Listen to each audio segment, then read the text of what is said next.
العلیم، اس اسم مبارک کا خاصہ یہ ہے کہ اس کا ورد کرتے رہنے والے کو علم اور معرفت حاصل ہوگی. یہ بھی پڑھتے رہا کریں العلیم العلیم العلیم. اللہ تعالیٰ مجھے اور آپ کو اپنے ناموں کا اور اپنا ذکر کرنے کی توفیق عطا فرمائے. بہت ساری احادیث، بہت سارے فضائل درود پاک کے لیے واقعات ہمیں ملتے ہیں، اور جس سے ہمارا ایمان بھی تازہ ہوتا ہے اور یہ اندازہ بھی ہوتا ہے یہ کیسا شاندار وظیفہ ہے جو کب کب کہاں کہاں اور کیسے کیسے ہمیں کام آتا ہے. سبحان اللہ، ایسے ایسے واقعات ہیں کہ ایمان تازہ ہو جاتا ہے. ایک بار سرکار دو عالم صلی اللہ علیہ وسلم کا شانہ اقدس میں بی بی عائشہ صدیقہ رضی اللہ تعالی عنہا فرماتی ہیں کہ رات کا پہر تھا اور میں کچھ کپڑے وغیرہ سی رہی تھی، اور پھر چراغ گل ہو گیا اور میرے ہاتھ سے سوئی بھی گر گئی. اب آپ مجھے ذرا بتائیے کہ اس روشنی میں بھی سوئی گر جائے تو ڈھونڈنا آسان نہیں ہے. اگر چراغ ہی گل ہو جائے، اندھیرا ہو جائے تو پھر تو تقریباً ناممکن ہو جاتا ہے. فرماتی ہے میں سوئی تلاش کر رہی تھی کہ اتنے میں میرے آقا مدینے والے مصطفیٰ صلی اللہ تعالی علیہ وسلم اپنا نور برساتا چہرہ لے کر میرے کمرے میں تشریف لے آئے. میرے آقا تو کیا کمرے میں تشریف لائے، چہرہ مبارک سے اتنا نور نکلا کہ میرا پورا کمرہ ہی بکائے نور بن گیا. پورا کمرہ جگمگ کرنے لگا، اتنی روشنی ہو گئی کہ میں نے اس نور کی روشنی میں اپنی سوئی کو تلاش کر لیا. یہ بڑی کمال کی بات ہے، ذرا سمجھیے گا. کسی کا چہرہ روشن ہونا، کسی کا چہرہ اچھا ہونا، لوگ کہتے ہیں چہرے پہ بڑا نور ہے، بڑا برائٹ چہرہ ہے، یہ الگ بات ہے. مگر چہرے سے نور اتنا نکلنا کہ اندھیرا کمرہ ہی روشن ہو جائے، اس نور کا عالم کیسا ہوگا. اور یہ تو احادیث سے ثابت ہے. اگر ہم یہ پڑھتے ہیں نعت کے نور والا آیا ہے، نور لے کر آیا ہے، سارے عالم میں یہ دیکھو کیسا نور چھایا ہے، تو یہ تو احادیث سے نبی پاک کو لوگوں نے دیکھ کر بتایا. اتنا نور. یہ کہتی میں نے سوئی تلاش کر تو آپ فرماتی پھر میں نے نبی پاک سے عرض کیا حضور آپ کتنے حسین ہیں، آپ کا چہرہ کتنا روشن ہے. سرکار دو عالم علیہ الصلوۃ والسلام نے ارشاد فرمایا، آپ فرماتے بدبخت ہے وہ شخص جو قیامت کے دن میرا یہ چہرہ بھی نہیں دیکھ سکتے. عرض کیا حضور کون بدبخت ہے؟ فرمایا بخیل ہے. بخیل کہتے کنجوس. فرمایا کنجوس ہے وہ شخص. آپ نے کہا حضور وہ کون کنجوس ہے؟ اب ذرا پہلے تو اس بات کو سمجھیے کہ قیامت کے دن نبی پاک علیہ الصلوۃ والسلام کے چہرے کو نہ دیکھ سکنا یہ کوئی چھوٹی محرومی نہیں ہے. اگر میں آپ سب سے ایک سوال کروں کہ بتائیے وہ کون سی ذات ہے کہ قیامت کے دن جو شفاعت کرے گی، جو اپنے غلاموں کو تلاش کر کر کے انشاءاللہ اپنے کرم سے جنت میں لے جائیں گے، تو وہ کوئی اور نہیں ہے، وہ صرف جناب رسول اللہ صلی اللہ تعالی علیہ وسلم ہے. بریلی کے تاجدار کہتے ہیں نا، سنتے ہیں کہ محشر میں صرف ان کی رسائی، there is nobody else، اور کوئی نہیں ہے. سنتے ہیں کہ محشر میں صرف ان کی رسائی ہے، گر ان کی رسائی ہے لو جب تو بنائی ہے. تو اب جو نبی پاک کا دیدار ہی نہیں کر سکے گا، شفاعت کس سے لے گا؟ دامن میں کس کے چھپے گا؟ یہ چھوٹی محرومی نہیں، یہ بڑا پرابلم ہے. تو آپ عرض کرتی ہیں حضور وہ کون بخیل ہوگا، وہ کون کنجوس ہوگا؟ سرکار دو عالم صلی اللہ تعالی علیہ وسلم نے فرمایا وہ شخص جس کے سامنے میرا ذکر ہو اور وہ مجھ پر درود نہ پڑھے. اب آپ غور کیجیے، نبی پاک پر صلی اللہ تعالی علیہ وسلم پر ہم کتنا درود پڑھتے ہیں. اچھا اب اس میں علماء نے ایک بڑی آسانی ہمارے لیے کر دی. ہم کسی محفل میں جاتے ہیں، اجتماع میں جاتے ہیں، جہاں بار بار سرکار دو عالم صلی اللہ تعالی علیہ وآلہ وسلم کا نام نامی دیا جاتا ہے، ہو سکتا ہے کبھی ہم بھی درود پاک پڑھنے سے رہ جاتے ہوں. تو علماء نے فرمایا کہ روزانہ اپنی روٹین میں، اپنی دن بھر میں کوئی ایسا عدد متعین کر لے، فکس کر لے کہ روزانہ میں نے 100 بار، 200 بار، 313 بار، اللہ جتنی توفیق دے، میں نے درود پاک پڑھنے، اور درود پاک پڑھ لے. تو اب پورے دن میں اگر نبی پاک علیہ السلام کا نام سنا تھا یا کہا تھا اور درود پڑھنا رہ گیا تھا، تو یہ بعد میں درود پڑھنا اس درود نہ پڑھنے کے قائم مقام ہو جائے گا. تو اب زندگی میں ایک اصول بنائیں، ایک روٹین بنائیں کہ فضول باتوں سے اپنے آپ کو بچا کر انشاءاللہ کثرت کے ساتھ درود پاک پڑھیں گے. ہمیں تو دیدار بھی کرنا ہے اور آقا سے ملاقات بھی کریں گے. ہاں، نبی پاک کے ہاتھوں جام کوثر بھی پینا ہے انشاءاللہ. آقا کے کرم سے انشاءاللہ پل صراط سے ڈرتے ہوئے نہیں، انشاءاللہ جھومتے ہوئے وجد کرتے ہوئے گزرنا. سیدی اعلیٰ حضرت بھی کمال ہے نا. لوگ کہتے ہیں، واقعی روایتوں کی مضمون ہے کہ لوگ پل صراط پر چیخ رہے ہوں گے، پکار رہے ہوں گے، ڈر رہے ہوں گے، کیونکہ ان کے سامنے لوگ کٹ کٹ کے جہنم میں گر رہے ہوں گے نا. One of the most horrible bridge, ایسا کوئی پل دنیا میں نہیں ہے، نہ ہو سکتا ہے، جہنم کے اوپر بنا ہوا پل ہے، اندھیرے میں ڈوبا ہوا، تلوار سے تیز، بال سے باریک، لوگ گھبرائے ہوئے ہوں گے. مگر میرے رضا سے پوچھو، کہتے گھبرانا کس بات کا ہے؟ آقا بھی تو وہاں ہوں گے نا. اور نبی پاک پل صراط کے کنارے اللہ کی بارگاہ میں رب سلم امتی کی صدائیں بلند کر رہے ہو. تو اعلیٰ حضرت کہتے ہیں ڈرتے ہوئے نہیں گزرنا. آپ کہتے ہیں رضا پل سے اب وجد کرتے گزریے کہ ہے رب سلم صدائے محمد صلی اللہ وسلم. مل کر صلی اللہ. درود پاک کو نہ چھوڑیں، درود پاک کو تھام لیں، اپنی زندگی کا حصہ بنائیں. دنیا میں بھی برکتیں دیکھیں گے اور انشاءاللہ قیامت کے دن بھی اس کی برکتیں دیکھیں. پیارے آقا علیہ السلام فرماتے ہیں جس کا مضمون ہے حوض کوثر پر میرے پاس کچھ گروہ آئیں گے، کچھ لوگ آئیں گے جن کو میں کثرت درود کی وجہ سے پہچانوں گا. تو درود پڑھیں گے تو پہچان ہوگی نا، ہے انشاءاللہ. تو درود پڑھیں گے انشاءاللہ. آئیے مل کر محبت کے ساتھ باواز بلند درود پاک پڑھیں. صلو علی الحبیب صلی اللہ تعالی علی محمد صلی اللہ علیہ وسلم. اسلام کے پہلے خلیفہ حضرت ابوبکر صدیق رضی اللہ تعالیٰ عنہ یار غار بھی ہیں، یار مزار بھی ہیں، عاشق اکبر ہیں. مرتبہ کیا ہے؟ افضل البشر بعد الانبیاء، یعنی کائنات میں انبیاء اور رسل کے بعد اگر کوئی سب سے افضل ہستی ہے تو وہ سیدنا صدیق اکبر رضی اللہ تعالیٰ عنہ کی ذات ہے. اچھا، آپ ایمان سب سے پہلے لانے والوں میں سے ہیں. آپ بہت بڑے بزنس مین بھی تھے. میں آج آپ کی دو بڑی کمال کی بزنس ڈیلز بتانا چاہتا ہوں جس پر آپ کو ٹونٹ کیا گیا، جس پر آپ کو طنز کیا گیا. آج کسی کاروباری آدمی کو کوئی دوسرا کاروباری آدمی کہے کہ یار تم بڑے کاروباری بنتے ہو، اتنا مہنگا سودا لے آئے، ایسا گھٹیا مال لے آئے، اتنا گھاٹے کا سودا کیا، تو بزنس مین کو فیل ہوتا ہے کہ یار دوسرے لوگ میرے بارے میں کیا باتیں کر رہے ہیں. یہ بڑے کمال کے بزنس مین تھے. مگر آپ کی زندگی میں جو دو واقعات میں آج بیان کرنے جا رہا ہوں، دونوں واقعات میں کچھ ایسی ڈیلز ہوئی، کچھ ایسے سودے ہوئے جس پر آپ پر باقاعدہ طنز کیا گیا، آپ پر ٹونٹ کیا گیا. مگر صدیق اکبر نے جو جواب دیا نا اور جو کام کیا، یقین کریں ایمان تازہ ہو جاتا ہے.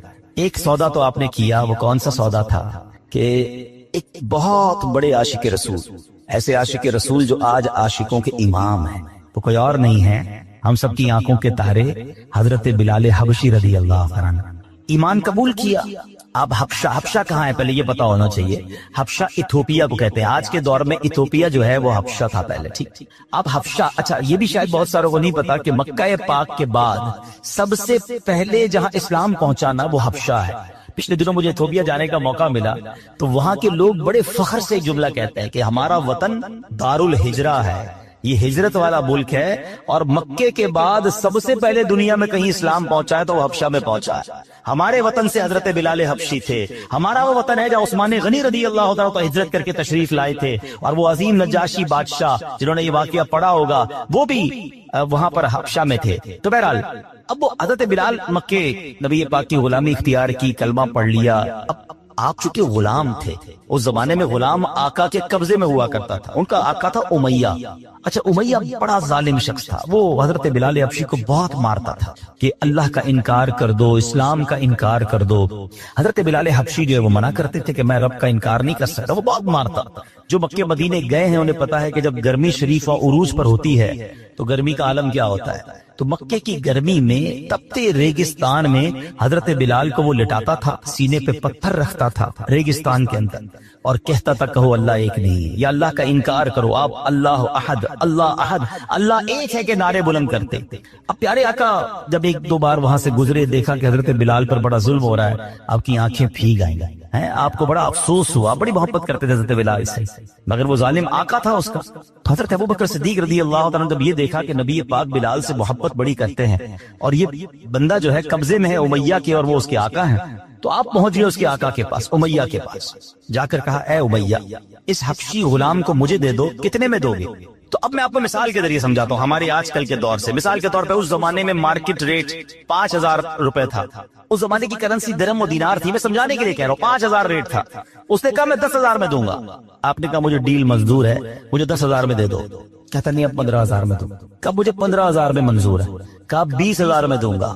مثال دے رہا ہوں میں. آپ نے کہا مجھے 20,000 میں منظور ہے. وہ پیسے بڑھاتا گیا.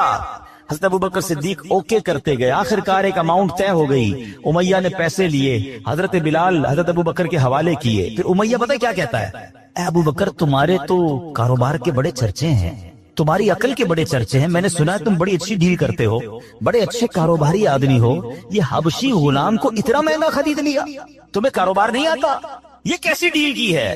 ہائے ہائے ہائے. حضرت ابوبکر صدیق نے جو تاریخی جملہ ارشاد فرمایا نا, آپ فرماتے امیہ تمہیں کیا معلوم بلال کی قیمت کیا ہے, تم اس سے زیادہ مانگتے میں اس سے زیادہ تمہیں دیتا. خوشی خوشی حضرت بلال کو لیا, نبی پاک کی بارگاہ میں حاضر ہوئے, کہا حضور بلال حاضر ہے. اللہ اکبر. نبی پاک کی خوشی دیدنی تھی. آقا دو جہاں صلی اللہ تعالی علیہ وسلم نے کیا خوبصورت جملے ارشاد فرمائے. آپ فرماتے اے ابو بکر بلال کو آزاد کرنے میں جو رقم خرچ کی ہے اس میں میرے بھی پیسے شامل کر لو. اللہ اکبر. حضرت ابو بکر صدیق کی آنکھوں میں آنسو آتے ہیں, کہتے حضور میرا جو کچھ ہے سبھی تو آپ کا ہے, میں نے اگر مال خرچ بھی کیا ہے تو حضور وہ بھی آپ ہی کا ہے. اللہ اکبر سبحان اللہ. تو یہ ہے صدیق اکبر, کیسی ڈیل کی ہے, کیسا سودا کیا ہے. زمانہ سمجھ رہا ہے مہنگی ڈیل ہے, مگر صدیق اکبر نے نبی پاک کے دل کو راضی کر لیا. حضرت بلال حبشی کو آزاد کروانے کا جو صحرا تھا, اللہ اکبر, وہ حضرت صدیق اکبر کے پاس ہے. ایک اور واقعہ ہوا, اس پہ بھی حضرت صدیق اکبر رضی اللہ عنہ کے ساتھ کچھ مکالمہ کیا کسی غیر مسلم نے. ذرا سنیے گا, تفسیر عزیزی میں ہے. کلدہ بن اسید جسے ابو اسد بھی کہتے ہیں, مکہ مکرمہ کا رہنے والا ایک کافر تھا. دور جاہلیت میں وہ حضرت ابوبکر صدیق کا ساتھی تھا. جب وہ ایمان نہیں لایا تھا اور اسلام کا اعلان نہیں ہوا تھا تو اس زمانے میں حضرت ابوبکر صدیق کا ساتھی بھی تھا. حضرت ابوبکر صدیق اسلام قبول کر لیا. آپ نے جیسے ہی پتہ چلا آپ تو اولین اسلام قبول کرنے والوں میں سے تھے, تو ایک دن اسلام جب آپ نے قبول کر لیا نا, کچھ دنوں بعد وہ آپ سے ملا اور کہتا ہے اے ابو بکر تم تو سوداگری میں ماہر تھے, تجارت میں ماہر تھے, اپنی عقل مندی کی وجہ سے ہمیشہ نفع کماتے تھے, اب تمہیں کیا ہوا, اپنے باپ دادا کا دین چھوڑ کر اسلام قبول کر لیا, اتنا بڑا نقصان اٹھا لیا. لات و عزا یہ ان کے بت تھے, لات و عزا کی یعنی اہل مکہ کے جھوٹے خدا جن کی وہ پوجا کرتے تھے, ان کی شفاعت سے تم نا امید ہو گئے. معاذ اللہ. کہتے وہ ان کی جو بھی بلیسنگز وہ سمجھتا تھا اس سے تم نا امید ہو گئے. ہائے ہائے. اس بے وقوف کلدہ بن اسید کی بات سن کر حضرت ابوبکر صدیق نے پتہ کیا کہا, اے کلدہ جو بندہ حق کو قبول کرے اور اچھے کام بجا لائے, کیا وہ نقصان اٹھانے والوں میں سے ہوتا ہے؟ کیا وہ بھلا نقصان اٹھاتا ہے؟ یعنی میں جس طرح دنیاوی تجارت میں ماہر ہوں نا, اس طرح میں نے آخرت کی تجارت میں بھی شاندار سودا کیا. میں نے اس میں بھی عقل مندی دکھائی ہے, میں نے حق بات کو قبول کیا ہے. گھاٹے میں میں نہیں, گھاٹے میں تم ہو, میں نے تو بڑے نفع والا سودا کیا ہے. اب صدیق اکبر اسے سمجھا رہے ہیں. اب ذرا صدیق اکبر کا مرتبہ سمجھیے گا. آج آپ کو شاید پہلی بار پتا چلے گا کہ بچے کو قرآن پاک کی جو سورت یاد ہے, اس سورت کے نازل ہونے کا شان نزول کیا تھا. صدیق اکبر اسے بتا رہے ہیں گھاٹا تم نے کیا ہے, میں نے نہیں, سودا میں نے کھڑا کیا ہے, نقصان میں تم ہو. ارے یہ دو بندوں کی بات ہے. مگر شان صدیق اکبر دیکھیں کہ حضرت صدیق اکبر رضی اللہ عنہ کے اس مبارک جواب کی تائید میں رب نے قرآن کی آیت نہیں, قرآن کی پوری سورت نازل فرمائی. اب وہ سورت کون سی ہے؟ قرآن پاک کی سورہ عصر. ہائے ہائے. بسم اللہ الرحمن الرحیم. والعصر ان الانسان لفی خسر الا الذین آمنوا وعملوا الصالحات وتواصوا بالحق وتواصوا بالصبر. زبانے کی قسم, بے شک آدمی ضرور خسارے میں ہے, مگر جو ایمان لائے اور انہوں نے اچھے کام کیے اور ایک دوسرے کو حق کی تاکید کی اور ایک دوسرے کو صبر کی وصیت کی. میرے پیارے اسلامی بھائیوں, حضرت صدیق اکبر رضی اللہ عنہ کے مبارک جواب کی تائید میں جو قرآن کی سورت نازل ہو رہی ہے, اس میں ہمیں کیا سیکھنے کو مل رہا ہے؟ انسان سارے کے سارے نقصان میں, سارے خسارے میں ہیں. صرف نقصان سے بچتا وہ ہے جس میں 3 کوالٹیز ہوں, 3 صفات ہوں. اب میں نے اور آپ نے چیک کرنا ہے میں نقصان والی سائیڈ پہ ہوں یا ان 3 چیزوں کے عمل کرنے والا ہوں اور نقصان سے بچنے والا ہوں. وہ 3 چیزیں کیا ہیں؟ نمبر 1, صاحب ایمان, مومن ہو. اور جو مومن نہیں وہ تو جانوروں سے بھی بدتر ہے، اس نے تو دنیا میں آنے کا مقصد ہی گوا دیا، پھر وہ نقصان سے کیسے بچ سکتا ہے؟ ہم اللہ کا شکر ادا کرتے ہیں کہ پہلی کوالٹی ہمیں حاصل ہے کہ الحمدللہ ہم ایمان والے ہیں، ہم اللہ سے دعا کرتے ہیں مولا ہمارے ایمان کو سلامت رکھ۔ اب سیکنڈ کیٹیگری کیا فرمائی؟ فرمایا نیک عمل کرتا ہو، کہ جو نیکیاں نہیں کرتا، گناہ کماتا ہے، وہ بھی سخت نقصان میں ہے۔ گناہ تو ایک آگ ہے جو انسان کی زندگی کو جلا کر راکھ کر دیتا ہے۔ امام حسن بصری فرماتے ہیں اے ابن آدم تیری ہلاکت ہو، کیا تو اللہ پاک سے مقابلہ کرنا چاہتا ہے؟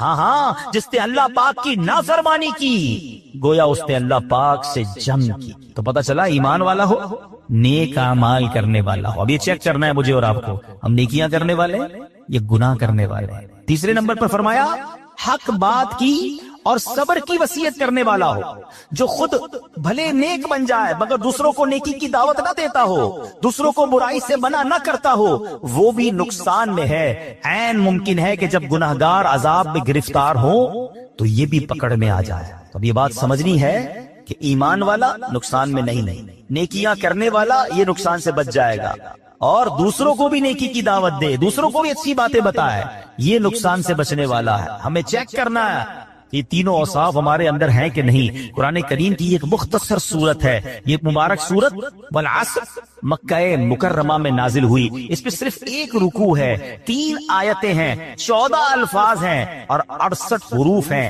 حضرت ابی بن کعب رضی اللہ تعالیٰ عنہ سے روایت ہے، رسول ذیشان مکی مدنی سلطان صلی اللہ تعالیٰ علیہ وسلم نے فرمایا جو سورہ عصر پڑھے اللہ پاک اس کے لیے صبر پر مہر لگا دے گا اور روز قیامت اہل حق کے ساتھ۔ اتنی مختصر صورت اور اتنے فضائل، شاندار لیسن، زندگی گزارنے کا گویا طریقہ بیان کر دیا گیا اس مختصر صورت میں۔ بظاہر تو بڑی مختصر صورت ہے مگر کاش ہم اس کو سمجھنے والے بنے۔ امام محمد بن ادریس شافعی رحمۃ اللہ تعالی علیہ، امام شافعی اس مختصر صورت کے بارے میں کیا فرماتے ہیں کہ آپ فرماتے ہیں اگر لوگ اس ایک صورت میں غور و فکر کریں تو یہی ان کے لیے کافی ہے۔ ایک صورت ہی قرآن کی کافی ہے زندگی گزارنے کے لیے، آپ ہی کا فرمان ہے۔ اگر اللہ پاک سورہ عصر کے علاوہ اور کوئی دلیل نازل نہ فرماتا تب بھی یہی نصیحت دنیا اور آخرت کے لیے کافی ہو جاتی۔ اس قدر ڈیپ ہے، اس قدر لیسن ہے۔ افسوس یہ کئی بار پڑھی، کئی بار امام صاحب نے پڑھی، ہم نے سنی، مگر کیا اس نے دل پر اثر کیا؟ انڈرسٹینڈ ہی نہیں کرتے ہم قرآن، ترجمہ تفسیر سے پڑھتے ہی نہیں، حالانکہ کتنا کمال کا میسج ہے۔ اللہ اکبر۔ اچھا اب ہم یہ کہہ رہے ہیں کہ 14 الفاظ، 3 آیتیں اور اتنا سبق۔ آگے چلیے، سورہ عصر کی اہمیت کا اندازہ یہ لگانا ہوگا کہ اسے یاد رکھنا، بار بار دہراتے رہنا چاہیے۔ طبرانی شریف میں ہے کہ 2 صحابہ کا یہ معمول تھا کہ جب آپس میں ملتے تھے ایک دوسرے کو سورہ عصر سنایا تھا، والعصر ان الانسان لفی خسر، تاکہ یاد رہے کہ نقصان ہے، یہ انسان خسارے میں چلا جائے گا اگر اچھی باتیں نہیں کرے گا، ایمان پر استقامت حاصل نہیں کرے گا۔ اللہ کرے کہ ہم بھی جب دوست ملیں آپس میں، کوئی کسی کو قرآن سنائے، کوئی حدیث سنائے، کوئی آخرت کی بات بتائے۔ ہماری تو گیدرنگ کی فضول بات سے شروع ہوتی ہے، غلط باتوں سے سٹارٹ ہوتی ہے، غلط باتوں پر ختم ہوتی ہے۔ ہم 1 گھنٹہ چائے پر بیٹھ جائیں، کبھی پوسٹ مارٹم تو کیا کریں اپنی گیدرنگ کا کہ یار 2 گھنٹے دوستوں میں بیٹھا، کھڑا ہوا، کر کے کیا آیا؟ غیبتیں، حسد، بہتان، مذاق، مسخری، کسی کی دل آزاری۔ یعنی ہماری 1-2 گھنٹے کی محفل بھی کتنی فضول باتوں پر مشتمل ہوتی، نہ کریں۔ یہ وقت گزرتا جا رہا ہے۔ سورہ عصر کی ایک اور خوبصورت بات انشاءاللہ آج اسی سورت کے بارے میں مختلف ڈائمینشن سے، مختلف انداز سے سیکھنے کی کوشش کریں گے۔ سبحان اللہ، سورہ عصر میں جہاں آخرت کے بارے میں یاد دلایا ہے نا، لیکن اگر اسی سورت کو عشق کی نظر سے دیکھو تو اس پہ بھی نبی پاک کی نعت بیان کی گئی ہے۔ آپ کہیں گے ایسے کیسے؟ سبحان اللہ۔ مفسرین قرآن فرماتے ہیں کہ آپ کا جو یہ سورہ عصر میں جو نعت کا پہلو ہے نا، وہ نعت کا پہلو یہ ہے، بل عصر کیا ہے؟ زمانے کی قسم۔ عصر عربی میں زمانے کو کہتے ہیں۔ مفسرین کرام کا ایک قول یہ بھی ہے کہ زمانے سے مراد اللہ پاک کے آخری نبی محمد عربی صلی اللہ تعالی علیہ وسلم کا زمانہ مراد ہے، کیونکہ وہ زمانہ سب سے افضل زمانہ تھا۔ ہاں یہ بات طے ہے، ہر زمانہ میرے حضور کا ہے، لیکن جس زمانے میں میرے آقا موجود ہیں، حالانکہ آخرت کی یاد دلائی جا رہی ہے، مگر یہاں بھی رب نے اپنے محبوب کا ذکر فرمایا۔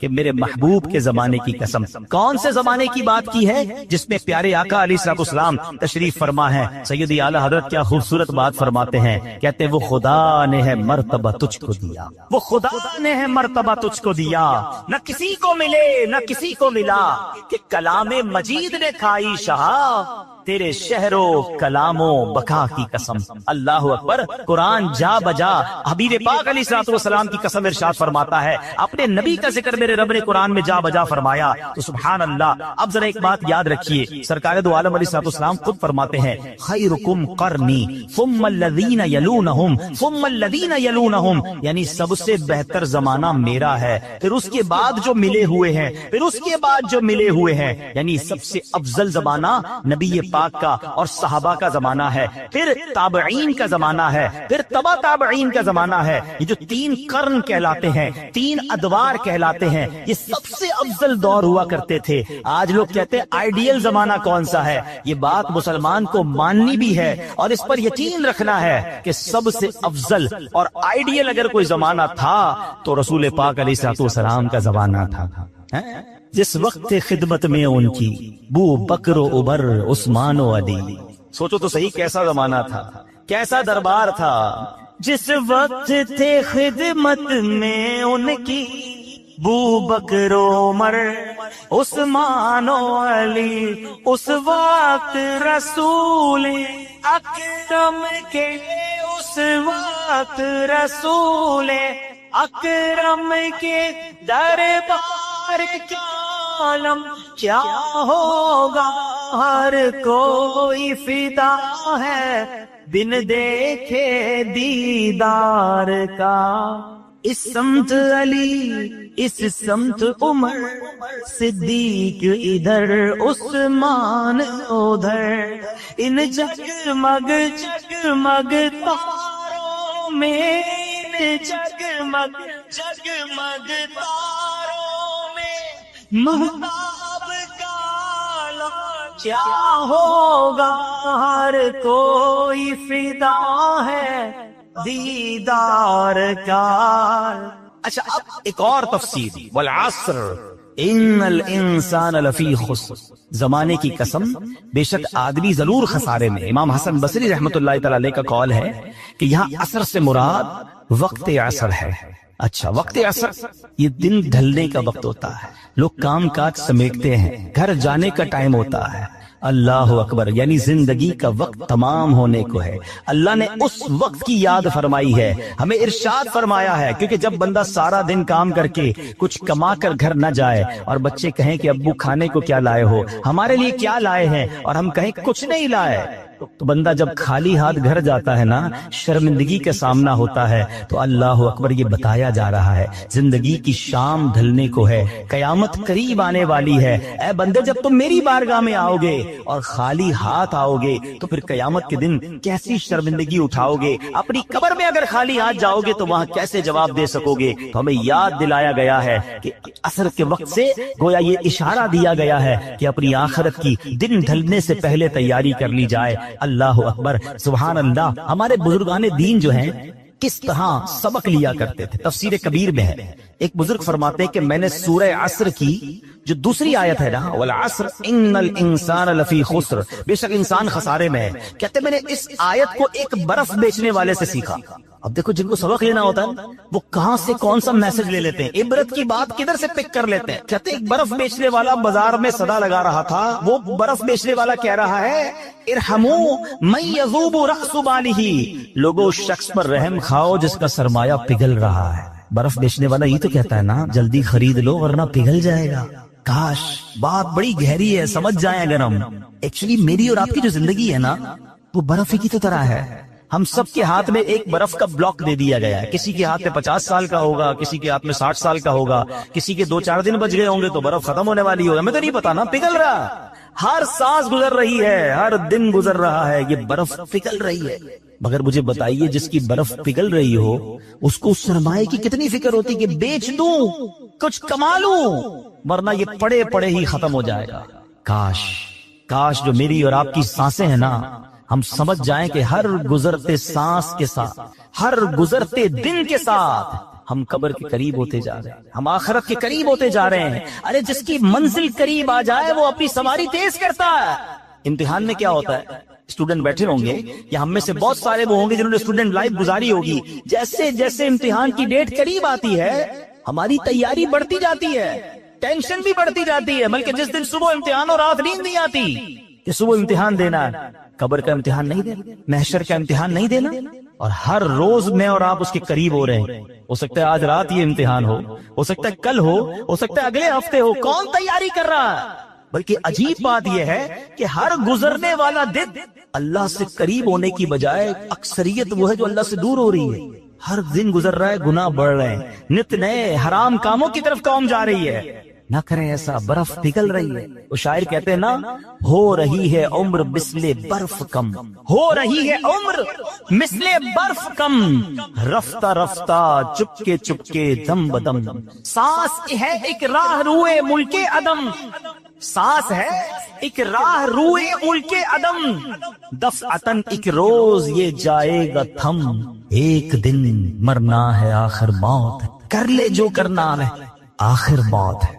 کاش یہ بات سمجھ آ جائے کہ مجھے مرنا ہے اور خالی ہاتھ نہیں جانا۔ اگر جس رفتار سے میں گناہ کر رہا ہوں توبہ کا موقع نہ ملا تو مارا جاؤں گا۔ امام فخر الدین رازی نے یہ بات ایک اور انداز سے سمجھائی۔ یہ جو سانسوں کی ویلیو ہے نا، منٹ کی ویلیو کیا ہے؟ آپ فرماتے ہیں تصور باندھو، ایک شخص 1000 سال زندہ رہا اور اس نے 1000 سال گناہوں میں گزار دی زندگی، 1000 سال تک۔ اب اس کے پاس صرف ایک لمحہ باقی ہے اور اس ایک لمحے کے بعد اسے موت آنے والی ہے۔ اب اگر وہ اس آخری لمحے میں نزا کی کیفیت طاری ہونے سے پہلے توبہ کر لے تو اس توبہ کی برکت سے اس کے 1000 برس کے گناہ معاف ہو سکتے ہیں۔ بات سمجھ آ رہی ہے؟ اس ایک لمحے کی برکت، اس ایک لمحے کی اہمیت کیا ہے کہ 1000 برس کے گناہ ایک طرف، لیکن اگر اس ایک لمحے میں اس نے سچی توبہ کی، اللہ قبول کر لے تو سارے گناہ معاف، اور اس کے بدلے میں کیا ملے گا؟ اللہ تعالیٰ کی رحمتوں کا جو مقام ہے جنت، اس کی ابدی نعمتوں کو حاصل کرنے کا موقع بھی مل جائے۔ اللہ، بات سمجھنا ہوگا کہ اس سے اندازہ یہ لگانا ہے کہ ایک لمحے کی اتنی قیمت ہے۔ تو اگر بندہ ساری زندگی نیکیوں میں گزار دے تو کیا کچھ نہیں ملے گا اسے۔ اس کو ایک اور انداز سے سمجھتے ہیں کہ ایک ایک سیکنڈ، ایک ایک لمحہ کتنا قیمتی ہے، ہم کتنا کچھ کما سکتے ہیں۔ ذرا مل کے کہیے سبحان اللہ، اب کہیے الحمدللہ، اب کہیے اللہ اکبر۔ میرا خیال ہے 1 منٹ گھڑی آگے نہیں بڑھی، 30 سیکنڈ لگے ہوں گے، 25-30 سیکنڈ۔ ہم سب نے بیٹھے بیٹھے نہ پسینہ بہایا، نہ محنت کی، کچھ بھی نہیں کیا، صرف 30 سیکنڈ میں آپ کو پتا ہے ہم نے کیا کمایا؟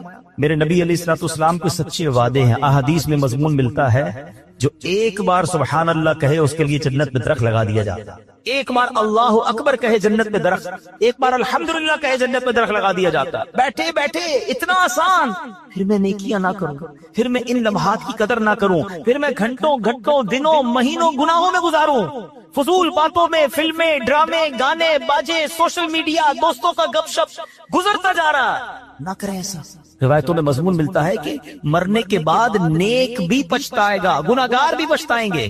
عرض کی گئی یا رسول اللہ صلی اللہ تعالی علیہ وسلم، گناہگار پچھتائے گا؟ یہ تو بات سمجھ آ رہی ہے، گناہ ہے اس کے، خطائیں ہیں، نیک کیوں پچھتائے گا؟ ارشاد ہوا نیک اس لیے پچھتائے گا کہ جب اپنے فضول اوقات یاد کرے گا اور اپنی نیکیوں کا جب اجر دیکھے گا نا، کہ نمازوں کا اتنا ثواب، نیکیوں کا اتنا ثواب، کاش میں نے فضول باتیں کی تھی، فضول ٹائم ضائع کیا تھا، وہ بھی نہ کرتا تو اس کا ثواب بھی مجھے مل جاتا۔ تو بعد میں پچھتانے سے بہتر نہیں ہے بندہ ابھی نیکیاں کر لے، ابھی اپنے وقت کا فضول استعمال نہ کرے۔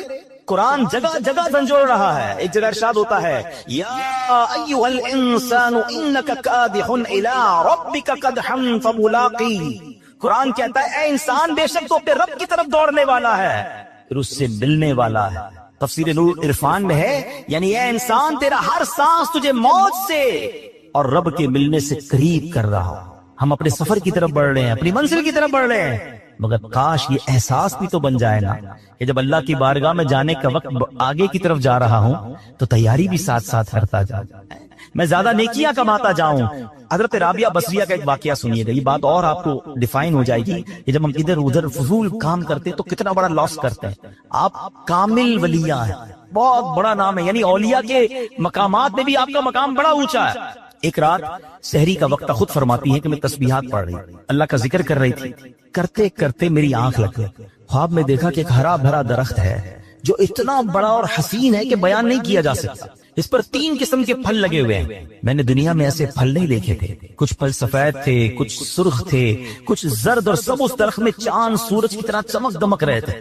فرماتی مجھے وہ درخت بہت اچھا لگا، میں نے کسی سے پوچھا یہ کس کا ہے؟ تو کہنے والے نے کہا یہ آپ کا ہے، یہ ان تسبیحات کا بدلہ ہے جو آپ ابھی پڑھ رہی تھی۔ تو آپ فرماتی میں نے درخت کے ارد گرد گھومنے لگی تو دیکھا کہ کچھ سنہرے رنگ کے جو پھل تھے نا وہ زمین پہ پڑے ہوئے تھے، تو میں نے کہا کہ یہ پھل بھی درخت کے ساتھ موجود ہوتے تو کتنا ہی اچھا تھا۔ تو جواب کیا ملا کہ یہ وہی لگے تھے، یہ لگے تو درخت پہ ہی تھے، مگر تسبیح کرتے ہوئے جب آپ سوچنے لگی تھی نا کہ گندا ہوا آٹا خمیرہ ہو گیا یا نہیں، اس وقت یہ پھل گر گئے تھے۔ سمجھ آ رہی ہے بات؟ اللہ کی ولیاں ہیں، تسبیح کر رہی ہیں، مگر تسبیح کرتے کرتے اپنے آٹے کا خیال آ گیا ہے، ذہن کہیں اور چلا گیا، اللہ کی جو کہتے ہیں توجہ اللہ کی طرف جو تھی، یہ جو ذکر کی طرف توجہ تھی، وہ دھیان کہیں چلا گیا۔ تو فرماتی ہیں کہ وہ تھوڑی دیر کے لیے توجہ گئی تو وہ جو پھل تھے نا وہ نیچے گر گئے۔ میرا اور آپ کا تو دھیان ہی کہیں اور ہوتا ہے، اول تو عبادت کرنی نہیں ہے، اول تو نیکیاں کرنے کی طرف نہیں آتے، اور اگر آ بھی جائیں تو نماز میں خیال کہیں اور ہے، دعا میں خیال کہیں اور ہے، مسجد میں آئے تو دل باہر لگا ہوا ہے، بس جلدی گھڑی دیکھ کر نکلوں یار، یہ اجتماع ختم کب ہوگا، یہ بیان ختم کب ہوگا، یہ امام صاحب دعا کب کریں گے، اتنی لمبی نماز سلام ہی نہیں پھیر رہے۔ تو یہ آپ سوچیے ہم دنیا میں کیوں آئے ہیں؟ ہم اللہ کے بندے، ہمیں عبادت کے لیے بنایا گیا ہے، اور ہم کس کام میں لگ گئے ہیں؟ اور یہ تمام چیزوں کا جو اجر ہے نا، کہیں ایسا نہ ہو کہ قیامت کے دن کہا جائے کہ دگی نمازوں کا تمہارا اجر تھا مگر توجہ نہ تھی، اخلاص نہ تھا، یہ سب پھل نیچے گر گئے۔ تم نے صدقے تو دیے، تم نے خیرات تو کی، تمہیں اتنا پہاڑ سے اتنا ثواب ملنا تھا، مگر اس خیرات اور اس صدقے میں تمہاری نیت اللہ کی رضا نہیں بلکہ واہ واہ کی نیت تھی، لوگوں کو دکھانا تھا، یہ پہاڑ جتنی نیکیاں تمہاری ڈیلیٹ کر دی گئی۔ کتنی حسرت ہو، رمضان کے روزے رکھے تھے تم نے، گرمیوں میں بھی رکھے، سردیوں میں بھی رکھے، یہ تمہیں پہاڑ جتنی نیکیاں ملنے والی تھی، مگر ان روزوں میں تم نے گناہ بھی ساتھ، ان روزوں میں اللہ کی نافرمانیاں بھی تھیں، پھر کدھر جائیں گے؟ خدا را اپنے آپ پر رحم کیجیے، جن کاموں میں ہم لگ گئے نا، جو گناہوں کی عادتیں ہم پال بیٹھے ہیں، ہمارا دل جو ہے اس وقت حرام کاموں کی طرف لپک لپک کر جا رہا ہے، ایسا نہ کریں۔ اور ان واقعات سے سورہ عصر مجھے اور آپ کو جھنجھوڑ رہی ہے، والعصر ان الانسان لفی خسر، خسارے والے نہیں بننا، ہمیں اللہ کی رحمت لوٹنے والا بننا ہے، ہمیں رب کی رحمت سے جنت میں جانے والا بننا ہے۔ اے میرے پیارے اسلامی بھائیوں، حضرت شریح رحمت اللہ تعالی علیہ نے 2 شخصوں کو فضول کام کرتے ہوئے دیکھا تو فرمایا الفارغ ما امر بہذا، فارغ شخص کو اس کام کا حکم نہیں دیا گیا تھا۔ پھر آپ نے قرآن کی آیت پڑھی ان کے سامنے، فَإِذَا فَرَغْتَ فَانصَبْ، قرآن کہتا ہے تو جب تم فارغ ہو تو خوب کوشش کرو، یعنی اپنے فارغ وقت کو عبادت میں صرف کرو۔ ادھر تو جیسی فارغ وقت ملا موبائل نکالا اور جناب شروع سوشل، 2 گھنٹے بیٹھے پتہ ہی نہیں چلا، ارے بھائی کیا کر رہے تھے؟ بس موبائل دیکھ رہا تھا۔ کتنے گھنٹے؟ 2 گھنٹے۔ کیا کیا؟ کوئی ثواب کا کام کیا؟ خود سوچے کیا کیا دیکھا، آنکھوں نے کیا دیکھا، کانوں نے کیا سنا۔ کاش کہ جو تھوڑے تھوڑے وقت ملتے ہیں نا، آپ کو پتا ہے آج کل دنیا میں ایک فینومینا ہے، جو پڑھے لکھے لوگ ہیں میری بات جلدی پک کریں گے، یونیورسٹی آن ویل، راستے میں کیے جانے والے کورسز۔ اب لوگوں نے کیا کیا ہے انٹرنیشنلی، پاکستان میں بھی ہوتا ہے کہ اگر مثال کے طور پہ روزانہ کسی کو جاتلا سے دینا یا میرپور یا کسی اور شہر میں روزانہ صبح جانا ہوتا ہے، بس میں جاتا ہے یا گاڑی میں جاتا ہے یا کسی طرح۔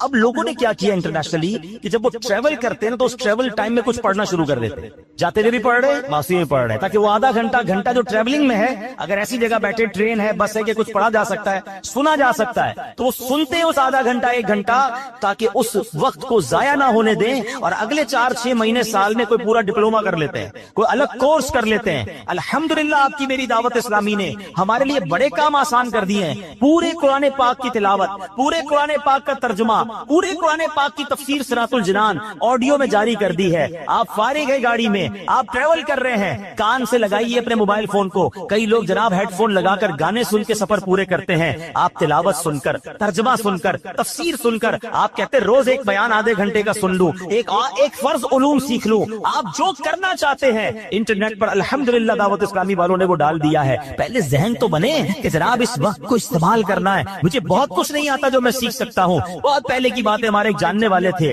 وہ کہتے ہیں میں اپنی فیکٹری جاتا ہوں، 1 گھنٹہ گاڑی جلا کر جاتا ہوں، 1 گھنٹہ واپس آتا ہوں، میں نے کیا کیا ہے، اپنی گاڑی میں قرآن پاک ترجمے کے ساتھ رکھ لیا ہے، کنز الایمان کا ترجمہ اس زمانے میں جاری ہوا تھا۔ وہ کہتے جاتے بھی 1 پارہ سنتا ہوں، واپسی میں 1 پارہ سنتا ہوں، ہر 15 دن بعد میرا گاڑی میں ختم قرآن ہو جاتا ہے۔ کہتے اب اتنی بار سن لیا قرآن کہ اب مجھے امام صاحب تلاوت کرتے ہیں تو قرآن سمجھ آنے لگ گیا ہے کہ اس آیت کا ترجمہ کیا ہے۔ کتنا شاندار ذہن تھا، وقت میں کیوں ضائع کروں؟ اگر ہمارا ذہن بن جائے، مثال دیتا ہوں، ہمارا کوئی دوست ہمیں کہے یار ذرا بیٹھنا، میں آ رہا ہوں 10 منٹ میں، ہم فوری طور پہ ریپلائی کیا ہوتا ہے، ٹھیک ہے آپ آئیے۔ ہم کیا کرتے ہیں ان 10 منٹ میں؟ موبائل نکلے گا اور 10 منٹ موبائل دیکھتے رہیں گے، وہ 20 منٹ میں بھی آئے گا، ہمیں پتہ نہیں چلے گا، مگر یہ 10 15 20 منٹ ضائع کر دیے۔ اگر ذہن ہونا وقت کی قدر کا، یہی موبائل باہر نکلے گا اور اسی موبائل میں اگر قرآن پاک ڈاؤن لوڈ ہوگا تو میرا ذہن بنے گا یار یہ 10 منٹ میں آئے گا، میں 10 منٹ میں سورہ یاسین کی تلاوت کر لوں گا، ہے۔ اور سورہ یاسین کی فضیلت کیا ہے؟ جو 1 بار سورہ یاسین پڑھے اسے 10 قرآن پاک کا ثواب ملتا ہے۔ یار یہ 12 منٹ تک کہہ کر گئے ہیں، مجھے 12 منٹ انتظار کرنا ہے، میں 112 بار درود پاک پڑھ سکتا ہوں، تسبیح نکلے گی جیب سے، 112 بار درود پاک ہو جائیں گے۔ اگر ان چنک آف ٹائم، جس کو کہتے ہیں وقت کے چھوٹے چھوٹے پیسز، یہ جو چنک آف ٹائمز ہیں، اس کو استعمال کرنے کا اگر ذہن بن جائے تو آپ یقین کریں آپ اتنی ساری نیکیاں کما سکتے ہیں۔ ارے موبائل فون اور سوشل میڈیا پر جانا ہی ہے تو دعوت اسلامی کے سوشل میڈیا کے پیجز ہیں، جائیے کوئی بیان سن لیں، کوئی نعت سن لیں، کوئی مدنی پھول سن لیں، تاکہ میرے علم میں اضافہ ہو، میرا وقت ضائع نہ ہو۔ سبحان اللہ، ہمارے بزرگان دین کو کس قدر وقت کا احساس تھا، اپنے وقت کی قدر و منزلت تھی۔ ایک بزرگ کے بارے میں آتا ہے کہ آپ نے 40 سال ہو گئے روٹی نہیں کھاتے تھے، بھوک لگتی تھی تو ستو پی دیتے تھے۔ تو کسی نے کہا حضرت آپ روٹی کیوں نہیں کھاتے؟ کہتے میں نے کیلکولیٹ کیا، روٹی کھانے اور ستو پینے کے درمیان میں 90 بار اللہ کا نام تسبیح زیادہ پڑھ سکتا ہوں۔ تو میں نے سوچا روز کھانا کھاؤں گا، روز روٹی کھاؤں گا تو 90 تسبیح کم ہو جائیں گی، ستو پی کر بھی پیٹ بھوک بھر جاتا ہے۔ تو انہوں نے روٹی کھانا چھوڑ دی، ستو پینا شروع کر دیا۔ ادھر روٹی پہ بیٹھتے تو کھڑے ہی نہیں ہوتے، 5 10 12 منٹ میں کھانا کھایا جا سکتا ہے، 1.5 گھنٹے تک دسترخوان پہ بیٹھے کیا کر رہے ہیں؟ گپ شپ کر رہے ہیں، بہت ٹائم ہے نا۔ نہیں ہے ٹائم، یہ ٹائم آپ جنت کے لیے کیوں نہیں گزارتے؟ ہمارے پاس مسجد میں آ کر بھاگنے کا ٹائم پھر کیوں ہے؟ یہاں بھی تو تھوڑا ٹائم گزارو نا۔ اللہ کے گھر میں آ کر کتنے نوافل پڑھے، کتنی تسبیحات پڑھی، مگر یہاں آ کر بے چینی شروع ہو جاتی ہے۔ تو اے میرے پیارے اسلامی بھائیوں، ہمیں کاش یہ ذہن بن جائے، پلیز سمجھیے قرآن پاک کی یہ سورت جھنجھوڑ نہیں ہے۔ والعصر ان الانسان لفی خسر، انسان خسارے میں ہے، مگر کون خسارے میں نہیں ہو؟ میں نے آپ کو بتا دیا کہ جو ایمان لائے، نیکی کی دعوت دیتے ہیں، گناہوں سے بچتے ہیں، صبر اور ایمان کی تلقین کرتے ہیں۔ کاش یہ بات سمجھ آ جائے۔ مبارک ہو مبلغین کو، دعوت اسلامی والوں کو، جو مدنی قافلوں میں جاتے ہیں، جو درس و بیان دیتے ہیں، جو لوگوں کے پاس دکان گھر گھر جا کر نیکی کی دعوت دیتے ہیں۔ تو الحمدللہ آپ ایمان کی، آپ صبر کی تلقین، آپ نیکی کی دعوت دے رہے ہیں۔ ہمیں یہ کام کرنا ہوگا، کہیں ایسا نہ ہو کہ ہم خسارے والوں میں ہو جائیں۔ اے میرے پیارے اسلامی بھائیوں، ذرا تصور بانی، قیامت کا ایک تصور بنا ہے کہ جب اللہ کی بارگاہ میں مجرموں کو پیش کیا جا رہا ہو، لوگوں کو بلایا جائے گا کہ آؤ اپنا نامہ اعمال لے کر، اب ہمارا نام پکارا جائے کہ فلاں بن فلاں بھی آ جائے۔ ہم جھجکیں گے، ہم ڈریں گے، ہمیں پتہ ہے کہ گناہ زیادہ ہیں، ہمیں پتہ ہے کہ نامہ اعمال کھلا تو برباد ہو جائے، شرم بھی آ رہی ہوگی کیونکہ اتنے گناہ ہیں کہ لوگوں کے سامنے پڑھ کر کیسے سنائیں گے۔ اور جب ہمارا نامہ اعمال ہمارے ہاتھوں میں تھما دیا جائے گا تو ہمارا بنے گا کیا؟ قرآن میں بتایا گیا کہ جو مجرم ہوں گے نا، وہ پتہ ہے کیا پکاریں گے؟ جب ان کا نامہ اعمال دیا جائے گا نا انہیں، تو ان کی چیخو پکار کیا ہوگی؟ قرآن کہتا ہے یا لیتنی لم اوت کتابیا ولم ادری ما حسابیا، اے کاش کہ مجھے میرا نامہ اعمال نہ دیا جاتا اور میں نہ جانتا کہ میرا حساب کیا ہے۔ یا لیتہا کانت القاضیہ، اے کاش کہ دنیا کی موت ہی میرا کام تمام کر دیتی۔ ما اغنا عنی مالیا، میرا مال میرے کچھ کام نہ آیا۔ ہلک عنی سلطانیہ، کیا کہے گا؟ میرا سب زور جاتا رہا۔ آج کہتے لوگ میرا بڑا کرو فر ہے، میں فلاں علاقے کا چیئرمین، میں ناظم، میں صدر، میں وزیر اعظم، میں صوبائی صدر، میں فلاں کونسلر، میں ایم این اے، میں ایم پی اے، میرے ڈالے، میرے جناب گارڈز، میرا پیسہ، میری کوٹھیاں۔ اگر نامہ اعمال میں گناہ ہے، اگر اللہ ناراض ہوا، خدا کی قسم نہ مال کام آئے گا، نہ تمہارا یہ کر و فر کام آئے گا۔ وہ پکارے گا ما اغنا عنی مالیا، میرا مال میری کچھ کام نہ آیا۔ ہلک عنی سلطانیہ، میرا سب زور جاتا رہا۔ اس دن کیا کریں گے؟ اسے کس کو پکاریں گے؟ اپنے نامہ اعمال کو ٹھیک کر لو، اپنے نامہ اعمال پہ نیکیاں درج کروانے کی فکر کیجئے میرے پیارے اسلامی بھائیوں۔ اس دن اعمال تولے جائیں گے۔ قرآن کہتا ہے سورہ قارعہ میں، پڑھیے تو صحیح قرآن کیا کہتا ہے؟ القارعۃ مالقارعہ وما ادراک مالقارعہ یوم یکون الناس کالفراش المبثوث وتکون الجبال کالعہن المنفوش۔ پہلے تو قرآن نے قیامت کا منظر بتایا نا کہ پہاڑ اڑ رہے ہوں گے، لوگ بھاگ رہے ہوں گے پتنگوں کی طرح، ہیبت ناک منظر ہوگا، اور اس خوف میں ہوگا کیا؟ فَأَمَّا مَنْ ثَقُلَتْ مَوَازِينُهُ فَهُوَ فِي عِيشَةٍ رَاضِيَةٍ۔ قرآن کہتا ہے جس کی نیکیوں کا پلڑا بھاری ہو گیا وہ عیش میں ہوگا، چین میں ہوگا، مزے میں ہوگا۔ لیکن کہتا ہے اما من خفت موازینہ، جس کی نیکیوں کا پلڑا ہلکا ہو گیا، فَأُمُّهُ هَاوِيَةٌ وَمَا أَدْرَاكَ مَا هِيَ نَارٌ حَامِيَةٌ۔ جس کی نیکیوں کا پلڑا ہلکا ہو گیا وہ بھڑکتی ہوئی، شعلے مارتی ہوئی آگ میں چلا جائے۔ کیا کریں گے ہم؟ فلمیں، ڈرامے، گانے، باجے، شراب، جوئے، بدکاریاں، لوگوں کا مال دبانا، چوریاں کرنا، حرام کمانا، جھوٹ بولنا، رشوت کا لین دین کرنا، کسی طرح بس مجھے سیٹ مل جائے، کسی طرح میں ترقی کر جاؤں، میں جناب علاقے میں کوئی عہدہ حاصل کر لوں، چاہے کسی کا بیڑا غرق کرنا ہو تو کر دو، کسی کی عزت اور کپڑے اتارنے تو اتار دو، کوئی خیال نہیں کر رہا۔ الحمدللہ رب العالمین والصلاة والسلام علی سید المرسلین، اما بعد فاعوذ باللہ من الشیطان الرجیم، بسم اللہ الرحمن الرحیم۔ پڑھیے الصلاة والسلام علیک یا رسول اللہ وعلى آلك وأصحابك يا حبيب الله، الصلاة والسلام عليك يا نبي الله وعلى آلك وأصحابك يا نور الله۔ درود پاک کے بے شمار فضائل و برکات ہیں۔ القول البدی میں ہے حضرت ابو عباس احمد بن منصور رحمت اللہ تعالی علیہ کو انتقال کے بعد کسی نے خواب میں دیکھا کہ وہ سر پر موتیوں کا تاج سجائے، جنتی لباس میں ملبوس، شیراز کی جامع مسجد کے محراب میں کھڑے ہیں۔ خواب دیکھنے والے نے عرض کی ما فعل اللہ بکا، یعنی اللہ پاک نے آپ کے ساتھ کیا معاملہ فرمایا؟ تو فرمایا کہ میں کثرت سے درود شریف پڑھا کرتا تھا، یہی عمل کام آ گیا، اللہ پاک نے میری مغفرت فرما دی اور مجھے تاج پہنا کر جنت میں داخل کر دیا ہے۔ کیا بات ہے درود پاک کی۔ آپ یقین کریں اگر میں آپ سے یہ کہوں کہ زندگی میں ایک مسلمان ہونے کی حیثیت سے اگر آپ اپنی خواہشات، اپنی ڈیزائرز کیا کیا ہیں لکھیں ذرا، کہ مجھے دنیا میں کیا چاہیے، مجھے مرتے وقت کیا چاہیے، قبر میں کیا چاہیے، مرنے کے بعد محشر کے دن میں کیا چاہتا ہوں، کبھی اکیلے بیٹھے نہ تو لکھیے گا، ٹھیک ہے؟ اور اب میں آپ کو بہت ساری حدیثوں کا کچھ نچوڑ پیش کرنے جا رہا ہوں، سنتے جائیے اور سبحان اللہ بھی کہتے جائیے۔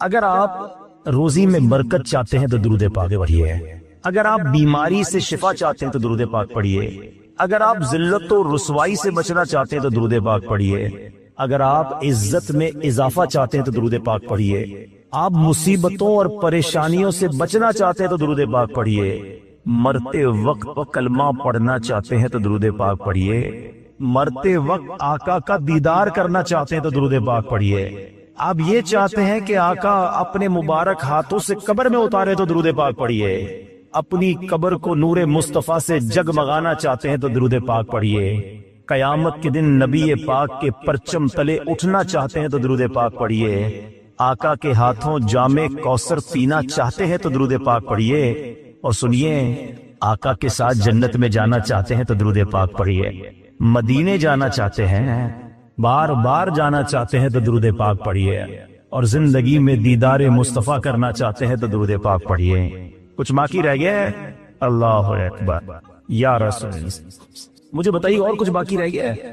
ایک مسلمان ہونے کی حیثیت سے what ever I need in دنیا اور ان ہیئر آفٹر، دنیا اور آخرت میں جو کچھ چاہیے، روزی برکت والی زندگی لگی، عزت والی، پریشانیاں دور ہو جائیں، بیماریاں دور ہو جائیں، ذلت اور رسوائی سے بچا رہوں، ایمان والی موت ملے، جب تک زندہ رہوں مدینے آتا جاتا رہوں، آقا کی دید کرتا رہوں، آقا جنت میں ساتھ لے جائیں۔